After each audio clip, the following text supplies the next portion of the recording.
Welcome to Om Times TV, a division of Om Times Media and Broadcasting.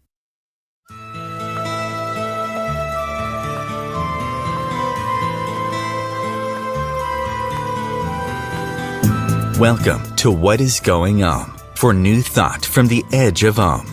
Each week on Om Times' flagship radio show, veteran broadcaster, author, and media consultant Sandie conducts thought-provoking interviews with inspirational authors, artists, musicians, scientists, speakers, and filmmakers who are working at the point where spirituality and science meet consciousness at the very edge of Om. Here is your host, Sandie Sedgbeer. Hello. While lecturing in Orvieto, Italy earlier this year, best-selling theologian and Episcopal priest Matthew Fox encountered the iconic Fresco, The Preaching and Deeds of the AntiChrist, painted in the Cathedral at the outset of the 16th century by Luca Signorelli. The author of 43 books on culture and spirituality, including Original Blessing, The Coming of the Cosmic Christ, and a spirituality named Compassion, Matthew Fox has been awarded many honours, including the Abbey Courage of Conscience Peace Award, whose other recipients include the Dalai Lama, Mother Teresa, Rosa Parks, and Maya Angelou. He's also sparked much controversy. Matthew Fox joins me now to share why Signorelli's Fresco inspired him to write his most controversial book to date, Trump and the MAGA Movement as Antichrist, a handbook for the 2024 election. Matthew Fox, welcome. Hello, Sandie. Good to be with you again. You too, Matthew. You've always shied away from using the term Antichrist because you said it was often used to spread control and fear. What was it about that fresco that changed your mind? Well, first of all, it was a surprise. A friend of mine who's Italian brought me into the large cathedral in Orvieto, and this is a chapel, a big chapel within the cathedral, and he didn't say anything about it. He just brought me in and put me in front of the mural, and I stared at it. And at first I thought it was Christ preaching, but then I noticed some things were off, like his hair was weird. It was up, it looked a little bit like horns, hair and horns. And as I stared at it, then I said out loud to myself, it feels like Donald Trump. There's the picture. And then I looked at the title, and it said The Antichrist, or The Preaching of the Antichrist. And if you look at the painting, now this was painted by Luca Signorelli in 1501. And it's quite a painting. I counted 156 characters in it, different figures.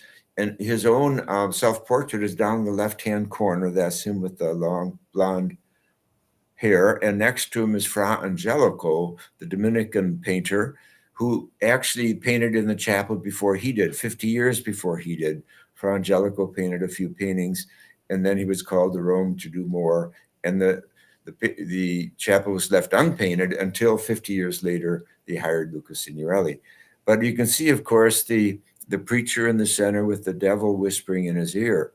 But in the background, you have someone called the people in black there, a black Ku Klux Klan, or another one called them ninja warriors.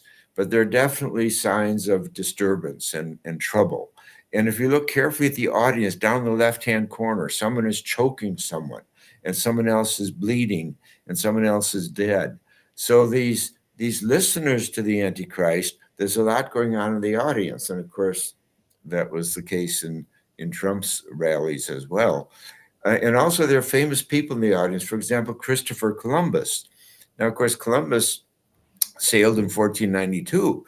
So, and this was painted in 1501. So less than 10 years, Columbus is already famous, but he's in this picture among the people who are listening to the Antichrist, as are a group right behind the devil and the Antichrist, a group of Dominicans and Franciscans and Cistercians. So they're talking about this too. And then there's healings going on in the background. Someone's being raised from the dead. And again, on the left-hand side, there are more people who are wounded and dying. And so the Antichrist has powers, including the power to heal people and to raise people from the dead. So there's a lot going on here. And I think it's very significant that the artist brings in contemporary history, such as Christopher Columbus and so forth. He also has the son of the Pope, an illegitimate son of the Pope, who was a very evil man who murdered people, and the Pope assigned him to look over Orvieto. So he's kind of a local mafia kind of person, and he's in the picture too. So it's interesting because what Luca Signorelli is doing is applying the archetype of the Antichrist to his own time, to his own time. And that's what I chose to do after this. This painting really impressed me. And it was in June, early June this summer. And on the way back, I said, I wonder what I should do with this. And then I realized, well, this election is happening in America and it's so applicable. And my first response to the painting was, this feels like Donald Trump. So I wrote this book. And in the process, I discovered that Freud, of all people, we don't think of Freud in cathedrals very often, but Freud saw this picture and he was utterly mesmerized by it, blown away by it. He returned to Orvieto 3 times to study this picture. And he said it was the most important painting of his life. And why? What's that? Did he say why? Well, there's a whole book written about it, and I reproduced parts of that book. A whole book written. It's called Freud Visits Orvieto, and it was important to him for a lot of reasons, but essentially because, for one thing, Jews have been called Antichrist for centuries. It's part of the anti-Semitism of Christian society and church. And so that was part of it, but also that, as you know, Freud wanted to examine evil and what are the dark forces in human nature. And I found in that book on him, there's an amazing letter that he wrote when he was a young man living in Paris. And in the letter, he says, my friends, when they have a day off, they love to go out and go to museums and all that stuff. But what I do when I have a day off, I go to the top of Notre Dame, the roof of Notre Dame, and hang out with the gargoyles and the demons. Now, he was a young man, like in his teens when he wrote that.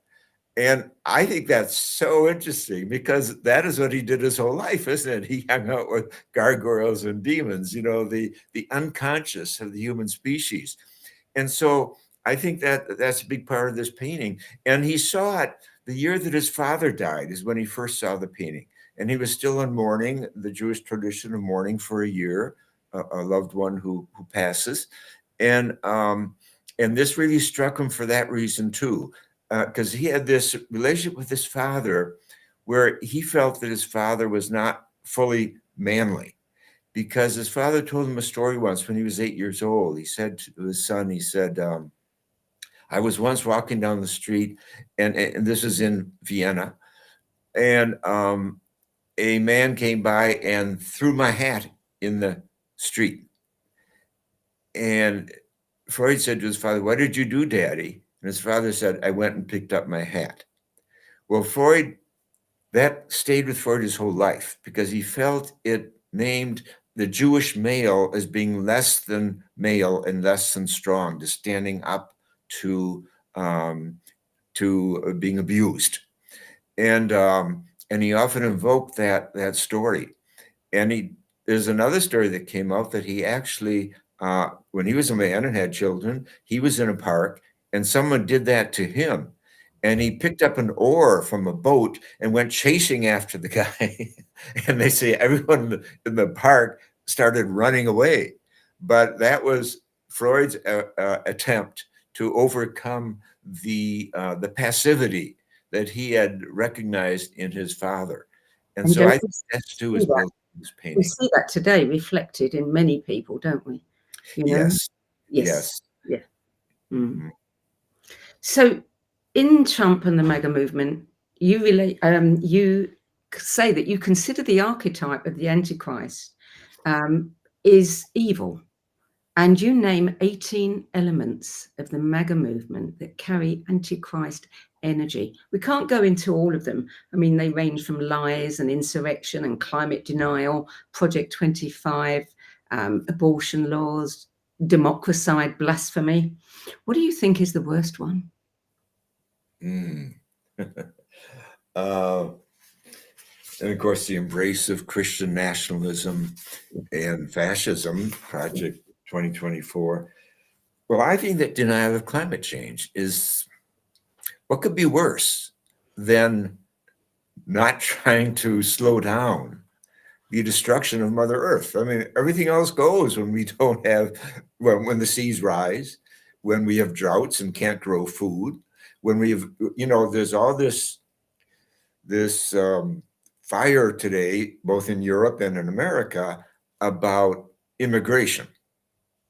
But when the seas rise, there's going to be this emigration of millions of human beings. Yeah. So we think immigration is tough today. Wait till emigration comes in the form of millions, because so many giant cities, as you know, are on the ocean, are on waterways, of course.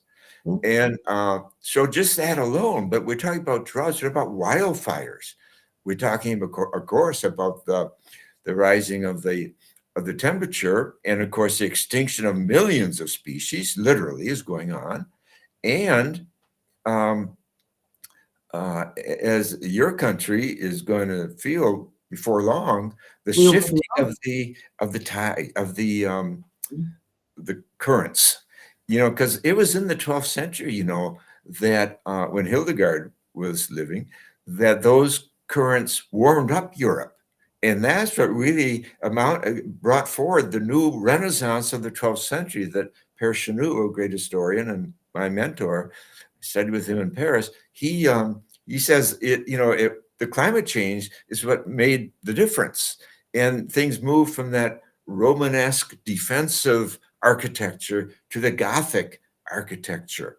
And the feminine came roaring in, and the green man with the goddess, and all this, and of course the university movement. So a whole new movement of education, a whole new movement of science arose. And so something just the opposite may well be happening now, and Europe may go cold again, which would be devastating in so many ways.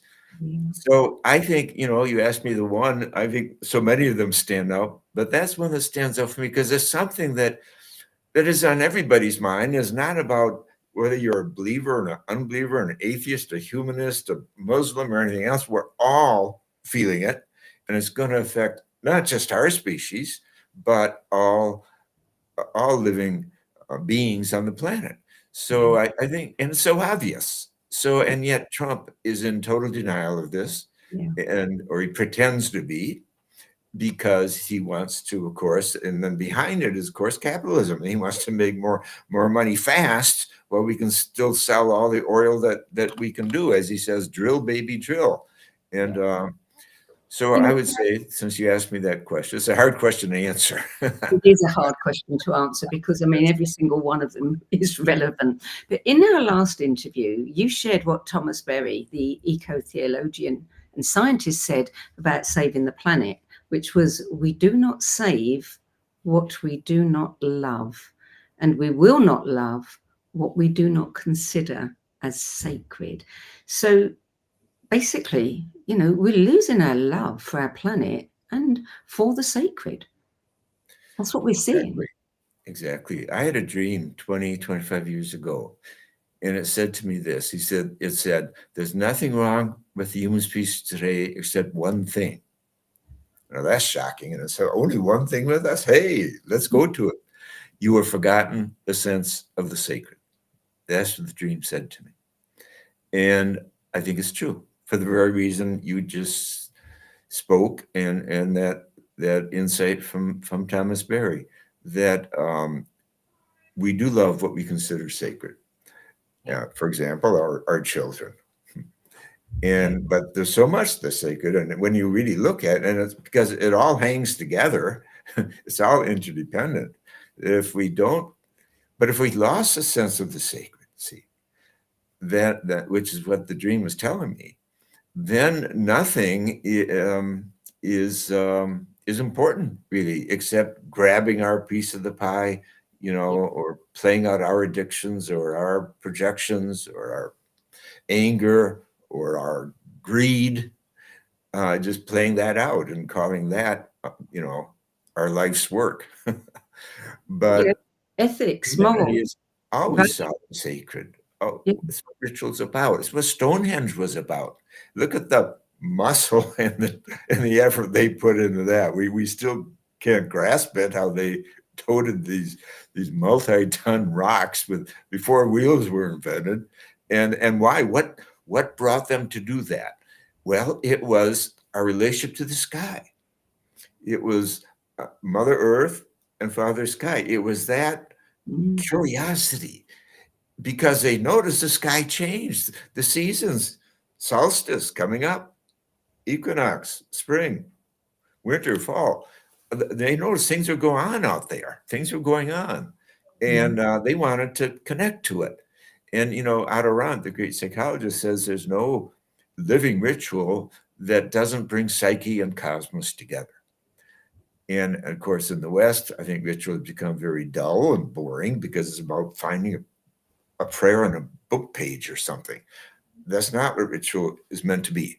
It's meant to be a dynamic reunion of the human imagination and human soul and psyche with the great universe. And here we have this blessing today called Webb Telescope and Hubble and Arthur, but bringing in the wonder and the beauty and the sacredness of our story, of our having arrived after 13.8 billion years in this amazing universe and this amazing planet where life is happening and flourishing, and where human intelligence has joined the parade, joined the circle.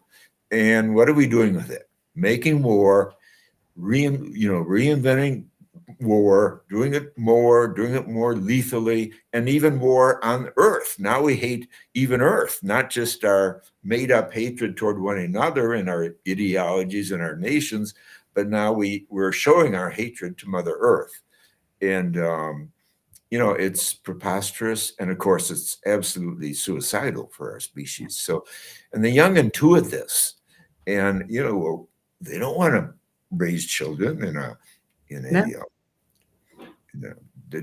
can blame them?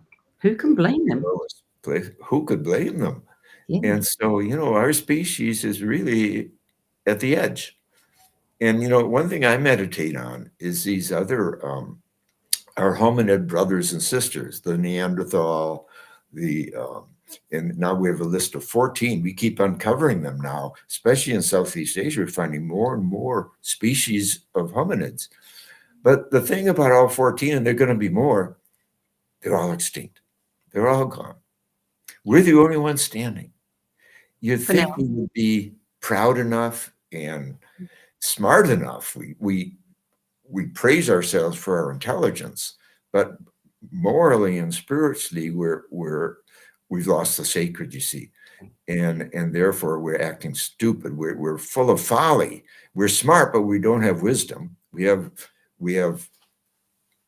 rational intelligence, but we must marry it with wisdom before it's too late. Yeah, you propose that MAGA really stands for making America grotesque again, as in the time of slavery and Jim Crow, genocide towards Native Americans and more. I mean, this reversal of the tide, the move back to authoritarianism and patriarchy and the suppression of women's rights, etc. It's like a mind virus that's affecting the entire world. Why do you think it's happening now? I mean, who is behind all this? Well, I think that we've lost a sense of the sacred. that I think that I think capitalism in its extreme form, and there's plenty of that going around now. I mean, the richest man in America, in the world, I think, Elon Musk has an ear, not unlike the devil and Yes. Trump of Trump, perhaps the most powerful man in the world. And so greed, I think greed is behind it. And what they want to do, this Project 2025, is really to take away the media. I mean, they've done it in Hungary. And, Trump is very admiring of Hungary. And they have erased democracy and displaced it with authoritarianism. And of course, it includes killing the press and the justice system. You have to get all those. I mean, Hitler gave us a blueprint in the 1930s, and this is very parallel. And so it's about ultimate control. And I do think patriarchy, I do think the whole excessive reptilian brain definition of manhood or masculinity is very much behind it. And it shows, I mean, goodness, like taking away the rights of women to determine their decisions about their body. I mean, what if women propose that they do that to men? That they take away men's right to make decisions about their own body. And this is 51% of the human race. And of course, it taps into old practices, as you say, it's coming back. But it's also, I mean, there is also the opposition. And, the what can I say? The more sane approach to being human is never necessarily guaranteed to be a majority of the people. And so, as Margaret Mead used to say, a small group can change history if they gather and if they spread the word. So, and of course, the media is owned by so many of these greedy. I mean, think of Fox News in America and that whole system from a man who you people know well in England. Too well. Pardon me? Murdoch, too well. Murdoch, exactly. Well. And he has so many imitators today, you see. And of course, it's the technology too, this burst of social media and everything and there are very few rules. It's like the Wild West. And anyone can get in there and then spread lies. And of course, and then when you have a liar in chief, like Donald Trump, it was counted. He told 33,000 lies while he was president of the United States last time. Can he top it this time? I mean, you have to laugh at it, but it's a destruction because justice and truth go together. Thomas Aquinas said in the 13th century that truth and justice are the proper objects of the human heart, that we seek truth, we seek justice. And you can't have justice if without truth or the search for truth and facts. And but here, anybody, especially anybody with money, like in America today, so many people have imitated Murdoch, millionaires and billionaires, to create their own networks and spew their lies and disinformation. And of course, Putin does that. All dictators do that. They control the press. And so they can make up what truth is. And so I think that's a lot that's behind it too. Would you say that, people who want control are people that are very afraid? It's, there's fear behind it. There is some fear that, they can only assuage by having control. Yes. A fear like greed is behind it. And one teacher of mine, a Lakota teacher, Native American, Bakostas, he said, in our tradition, we say that fear is the door in the heart that lets evil spirits in. And to me, that's a very profound observation. And he said, next sentence was, and so all prayer is strengthening the heart so that evil spirits do not come in through that door of fear. And of course, fear is the opposite of love.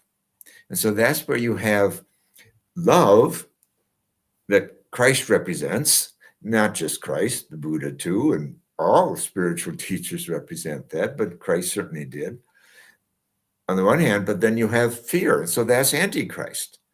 You can't run on both love and fear. Now, of course, we all have fear of all things, but what do you do with it, you see? Do you turn it into what you just named, a whole system of control and patriarchy and power over and autocracy? Is that what you do with your fear? Or do you learn to incorporate it into your love and into courage, which is cur large, a big heart, and then you lead with that compassion, like Hildegard of Bingen paints and talks about. That's the Christ energy, and that's in short supply. Compassion. And that's in short supply. Yeah. And of course, generosity. See, that's the thing about the archetype or the naming of the Antichrist is the opposite of the Christ. And the Christ is in all of us, as Hildegard insists. And we're capable of love. We're capable of forgiveness. We're capable of generosity. We're capable of courage. All that. But we have to bring that forward. And you see, I think a big problem in America is education, because we've been so preoccupied with not confusing religion and church that we've left a value system out of education. And Einstein said that. Einstein said, quote, "I abhor American education," unquote. And why did he say that? He tells us. He says we've been given two gifts, the gift of the rational mind and the gift of the intuitive mind. He said, values are found in the intuitive mind, not in the rational mind. But we live in a culture that honors the rational mind, and that means a school system, and ignores the intuitive mind. The intuitive mind. Values, a huge thing. Someone who has no values flounders. They don't have a compass to live by. Wow. Yeah. Right. What is the compass we live by? And what are the principles we can agree on, the values we can agree on? And that's what's breaking up, I think, not just in America, but in many places. And your fear, what you say about the fear, is a big part of it. And even the immigration thing, that's built around fear. Of course it is. Fear that we'll lose our culture, or that, or whatever. And so we should be sitting down and dialoguing about that and talking about it and arguing about it and dealing with that level of the fear. But, Otto Rank, who's my favorite psychologist, he's been recognized finally as being the father of humanistic psychology. He died in 1939. But he said, you do not cure an ailing democracy with more democracy. You need to pay more attention to the irrational. And of course, that, to me, that's Einstein's intuitive. And the role of art and the role of creation. He says creation itself is the epitome of the irrational. It's so full of wonder and surprise and newness and creativity. That's what we should be examining at this time in history, because democracy, as we've been doing it, is not working well today, obviously. And yet, as Churchill said, it's the worst, except for all the other options of government. So we've got to clean it up. We've got to bring it into this postmodern era. But instead, we're abandoning it. And Trump, has his eyes on Putin. And, he's trying to hire people who admire Putin. That's part of the cabinet he's putting together. But there's going to be resistance for sure from many, even in his own party. So it's not a done deal. That's good to hear. But we need to go to a break now. So we'll come back to that when we return. You're listening to What is Going On. I'm Sandie Sedgbeer. My guest today is best-selling theologian and Episcopal priest Matthew Fox. And we're talking about his latest book, Trump and the MAGA Movement as AntiChrist, a handbook for the 2024 election. We'll be back with more from Matthew Fox after this break. Times TV. Hello, I'm Sandie Sedgbeer, host of Times flagship radio show, What Is Going On? And as an author, editor and 13 times book judge who's read thousands of books and interviewed hundreds of authors, I'm constantly asked what's really worth reading and what's not. So I created the No BS Spiritual Book Club to help you save time and money by picking the brains of discerning names who have walked this path before you. There's no catch, no fees and no BS. Just an ever-growing library of 10 best spiritual book lists from some of your favourite authors and teachers, plus free book excerpts, audios and video interviews with people like Don Miguel Ruiz Jr., David G., Lee Harris, Mark Nepo and more. From well-known classics to hidden gems you've never heard of, it's the only no BS guide to the best spiritual books to enlighten your journey of self-discovery. So why not join the club? Get inspired and save money at the nobsspiritualbookclub.com. Imagine becoming a super influencer. Reinvent yourself, invest in your brand, and then manifest your success with a robust spheric approach. Times Media and Broadcasting offers a unique and multifaceted way to become the spiritual and conscious influencer you deserve to be by putting your message across our powerful platform with its proven record of integrity and excellence. Through our produced shows, Times offers the opportunity to become a social media TV personality, a radio show host, an Times magazine columnist, and a syndicated podcaster, all in one shot. By live streaming your show on Times TV and broadcasting it across the extensive Times radio and TV networks, you become more than a host. You become an ambassador and a force for positive change. Times. Open yourself to the possibilities. Everything that we do, we can do in a contemplative manner.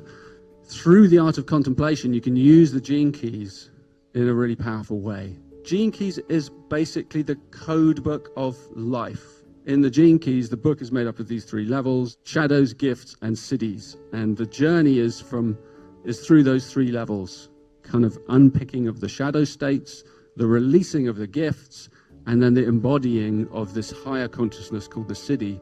And the cities are very exalted words.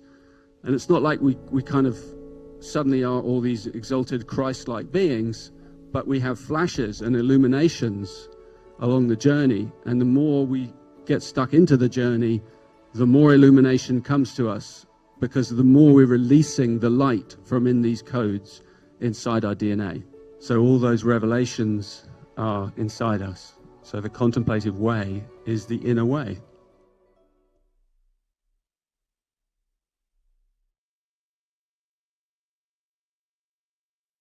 There are 16 million children struggling with hunger in America. That's 1 in 5 daughters, sons, neighbors, and classmates who don't know where their next meal is coming from. Yet billions of pounds of good food go to waste every year. It's time we do something about it. Feeding America is a nationwide network of food banks that helps provide meals to millions of kids and families in need. Visit feedingamerica.org to help them feed even more. Together, we can solve hunger. Together, we're feeding America. Welcome back. Matthew Fox, you published the book in August. The election has come and gone. We all know the result. Now, alongside their vote, many people I know in the spiritual arena were praying for the best outcome for humanity at this time. Do you think their prayer was answered? No, I don't. But all is not lost.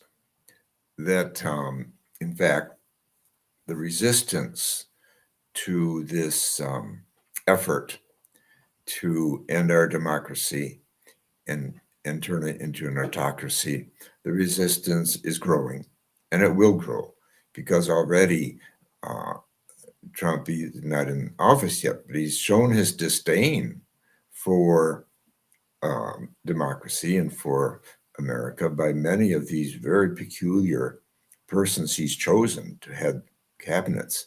And what it shows, I think, is that he wants to destroy, and he actually has said this, and the people who've been advising him, the Project 2025, proposes this, that we end democracy as we have it in America, and that it be run by the billionaires, that he's the kind of people he's appointing in great number to his cabinet. I just read today that his cabinet is worth $354 billion. And these are just the certain number of people he's appointed so far. In contrast, Biden's cabinet, the whole lot, was worth, I think it was $200 million. So it shows kind of what class Trump is drawing from. And of course, he's made the point that he wants to re-engage the law that he passed 4 years ago that cuts taxes for billionaires and corporations. And that means he's laying the cost on working people. But that's kind of the surprise in the election, that the working people did not recognize that was coming. But I just read recently an interesting analysis of the election, and I thought it really said something important when it said what really got Trump elected was the tone, and the author put that in italics, the tone that he carries. Yes, he has his reputation. I mean, he's been accused of 91 felonies, and he's been convicted of 34, but people voted for him anyway. Why? Because his tone was so angry that that's what people voted on. We have to realize that the irrational, this is part of what Adirondacq was saying too, that the irrational is often what draws us to politicians. Certainly that was the case in the 1930s. People were there was the Depression, and there was the armistice of the First World War, and all the things that made Germans feel bad about themselves. So there was that anger, and Hitler promised, I can fix it. Mussolini said, only I can fix it. Trump said, only I can fix it. And people want a fixer because they're in trouble. And the working class in America has been overwhelmed for decades, beginning with Reagan as president, where you can see it on paper, where the wealth has gone up to the 1%, and those in the middle are caught paying the bills. And now this generation of young people cannot even buy a house. And many young men in their 20s are living with their parents still, and not getting married either, because and not going to college or developing a trade either. I mean, there's a despair, I think, in the soul of a lot of young people today. In addition, of course, to the obvious thing we talked about earlier, the climate change situation. But that anger is not going to go away. It's going to get worse. Exactly. And Biden made some really good efforts at trying to contribute positively and to the climate situation. But the rumors are now that Trump is even going to pull out of the Paris group. But again, tone is so important, I think. It overrides policies and ideas and structures. People vote from their gut more than from their head. And so I think that, and really, the election was really quite close. And a lot of the messaging you see, a lot of the social media that went so dark, and that had a lot to do, I think, with young people turning their back on Biden,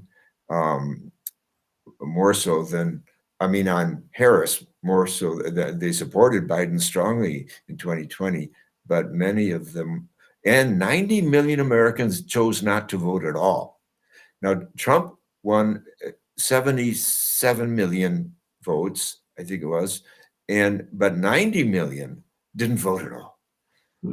That, to me, is a tremendously important fact that people are dropping out of this thing called democracy. They chose not to vote for either. And that's feeding, that of course is feeding those who are shouting the loudest and organizing the best and have the most money. So all this is part of tone and of look, I think, at the big picture of what's there is, I think you wrote in the book about the Jungian teacher, Sue Mertens, who was quoting an article on Jung and the Antichrist archetype. And she said that Jung had warned that archetypes hold a seductive quality that lies in their numinosity, and it seizes hold of the individual in a startling way, creating a condition amounting almost to possession. Many people have said, we look at, the populations over the last few years since COVID, and it's as if many people are in a trance. Yes, and that quote you have is very powerful. Trump has been called charismatic by some people, and that's what they're saying. There's an attraction there. To me, the attraction is like watching a building burn. Yes. That it's the biggest thing happening in the room, and he does that every day. He enters the media every day because he's over the top about something. And just a good example is these people he's proposing for cabinet positions. I mean, it's over the top, and even Republicans saying, "What? That person to run the Defense Department, et cetera, or this person to run the Attorney General's office, the number one legal gathering place in the country." This fellow Matt Gaetz, well, he got defeated already. But the point is not just those facts. Again, it's the tone that it is, and I'm naming the tone now as disdain. That I think Trump is demonstrating disdain for human beings, for the planet, for democracy, for the Constitution, and it's mesmerizing. Now, I have a section where I talk about about as one of those 18 things, I think, where he he takes delight that some people in his gathering in the MAGA movement see him as another Christ. Yes. And they call him a Messiah. And these are people who claim to be religious or Christian or something. And the headlines, I reproduce headlines there. Again, it's funny, really, on the one hand, but on the other hand, it's real. And these are people he is rewarding now that he's elected and has all this power. Remember, he not only has Congress and the Senate, he has the Supreme Court in his back pocket. He made sure of that last time he was president. And so he's rewarding some of these people who think that about him, because the man is a narcissist and he's a sick man. And he's rewarding those who praise him, and he wants to put opponents in jail. He says he's going to do that. The fellow he wants to run the FBI has said publicly that he's going to go after the politicians and the judges who disagreed with Trump. Well, you don't do that in a democracy, but you certainly do it in a autocracy or fascist state and so forth. So all that is in the air. Some people say, I heard this a lot the first time round, that, all of the systems need to crumble. They're all corrupt. Someone needs to come along and throw a Molotov cocktail into the middle of it. And he is the Molotov cocktail. So those people think that he's doing us a big favor. He's highlighting everything that is wrong for us to decide whether we want to fix it, or how we want to fix it, or if we want to continue with what's wrong. What do you think is going to happen? Well, I think the silver lining is that the Democrats in the House of Representatives are very close. In fact, a study that came out yesterday shows that if the state of North Carolina had not gerrymandered their system, that in fact Democrats would have won the representatives more in North Carolina, and therefore would be in charge in Congress. So, but that one house of Congress is very close. And so that's going to be the place of resistance. That plus the press, what's left of the press, because some of the press has already surrendered and have been bought off, of course. And of course, in this day and world, press information and the whole systems are owned often by very, very rich oligarchs themselves. And so that's another thing, that we don't have that diversity of press you used to have when you had small publishers in cities and so forth. They've all been bought up by these conglomerates. So, but there is the press, and of course there are the people.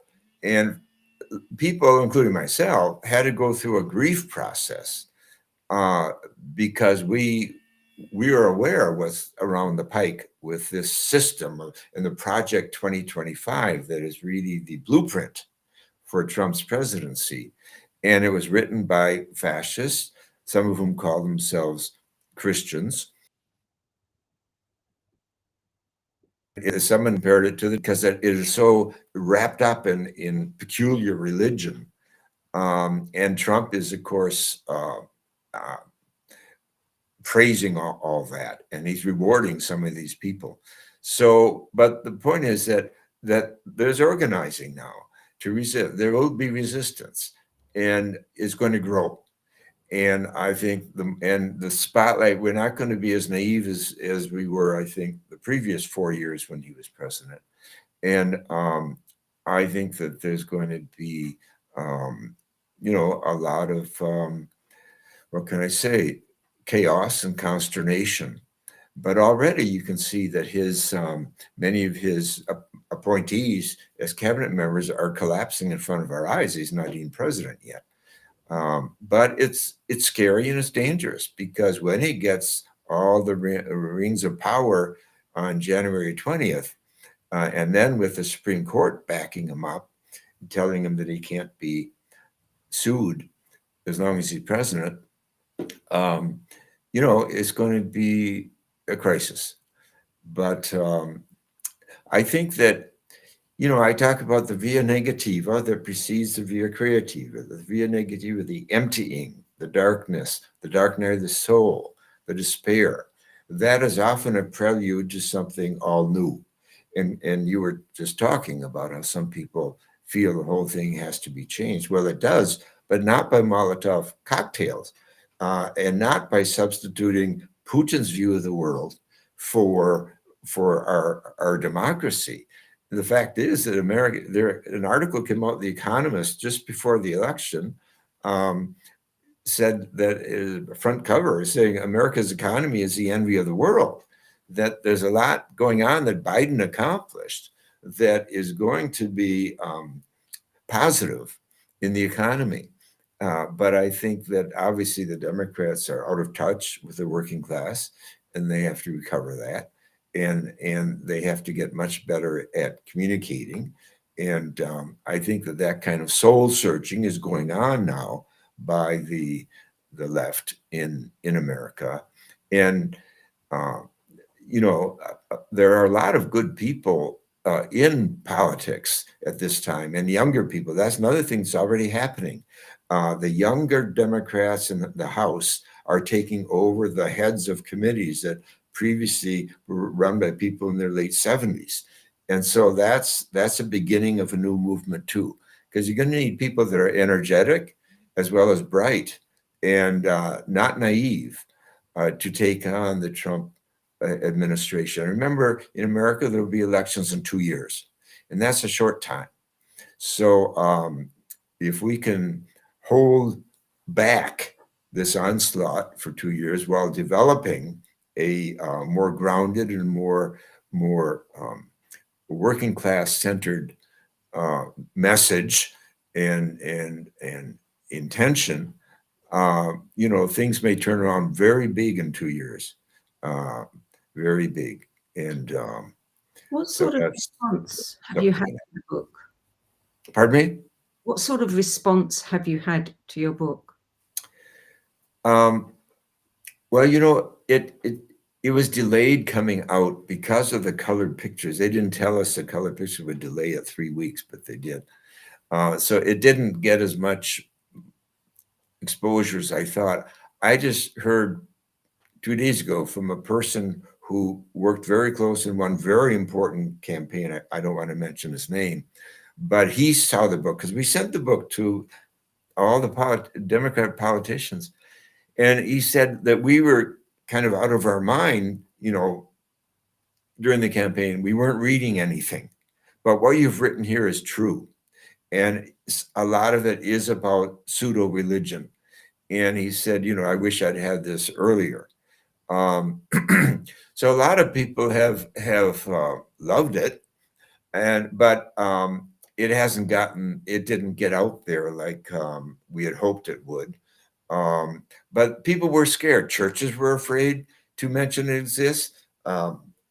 Religious magazines were afraid. Why? Because they're afraid of that word Antichrist. But the truth is that the right wing in the church have been using Antichrist for decades and decades. So people didn't balk when the right wing used it.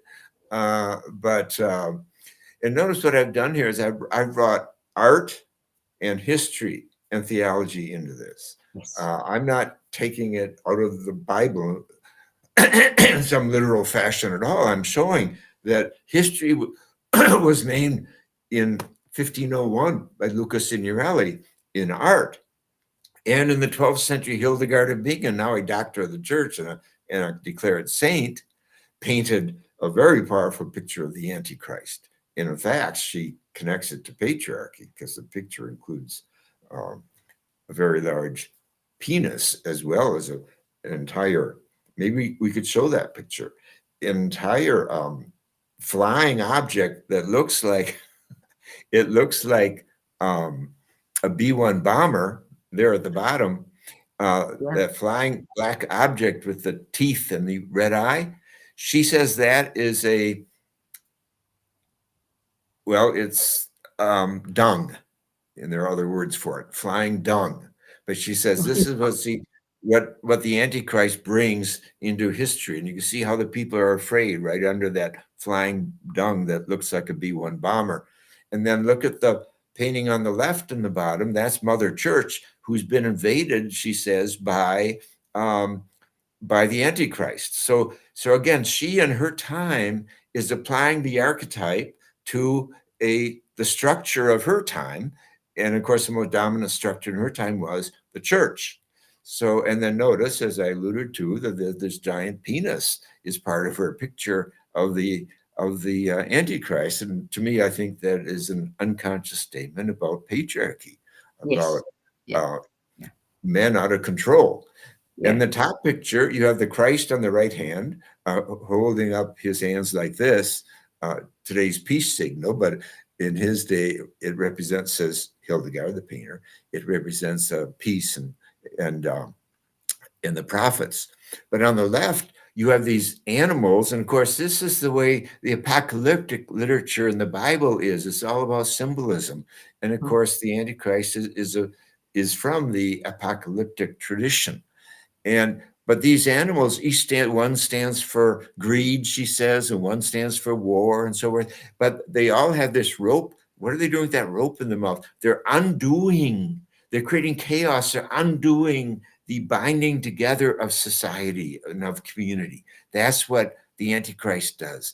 It creates chaos, which is exactly what Donald Trump is all about. And it undoes the binding ropes of justice that keep society together, she says. So this painting is very strong, but again, just like the 16th century painting we looked at, it is applying her contemporary situation. And she says, notice that Mother Church, the thighs are red and white. She says that red is blood, that there's blood on Mother Church. So we can apply that to today's political world, you see, that the Antichrist in taking over the political world, and the Antichrist stands for the opposite of love and peace and justice that the Christ stands for, that is turning bloody our politics and our political world. So this is why I draw on history and art, because we're talking about an archetype that is strong. And like Jung said, and he wrote a whole essay on it. Interestingly, I found after the book came out that the Course of Miracles, which is a book one thinks of as a mystical book entirely, it has a whole chapter on the Antichrist. And I read it, and it's all about idolatry. The first 60% of it is all about idolatry.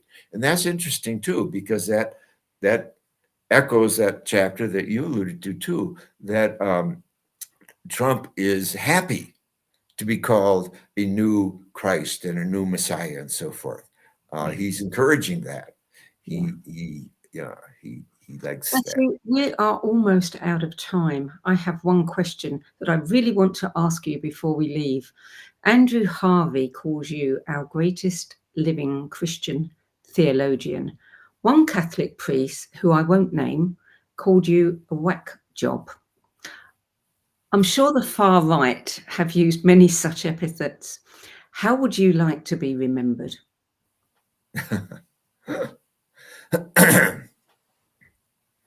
Well, as a theologian who tried to bring the deeper and more grace-filled teachings of both Judaism and Christianity into the world. So that's why I wrote a book called Original Blessing. I think the whole theme of original sin is... We've got about 20 seconds, Matthew. Oh, okay. So that love and justice go together, and also joy and celebration. And we should be utterly grateful for the gift of being in this universe of 13.8 billion years that has blessed us by inviting us on board. Matthew Fox, we're out of time now. I want to thank you so much for joining me today. Thank you, Sandie. Trump and the MAGA Movement as Antichrist, a handbook for the 2024 election by Matthew Fox, is available as an audiobook, an ebook, and a paperback. So for more information about Matthew, his books, courses, retreats, and events, visit his official website, matthewfox.org. And I encourage you also to check out his website, Daily Meditations with matthewfox.org. That's it for this week. I'm Sandie Sedgbeer. I'll be back at the same time next week with another edition of What Is Going On. Till then, it's goodbye from me, and thank you, Matthew Fox.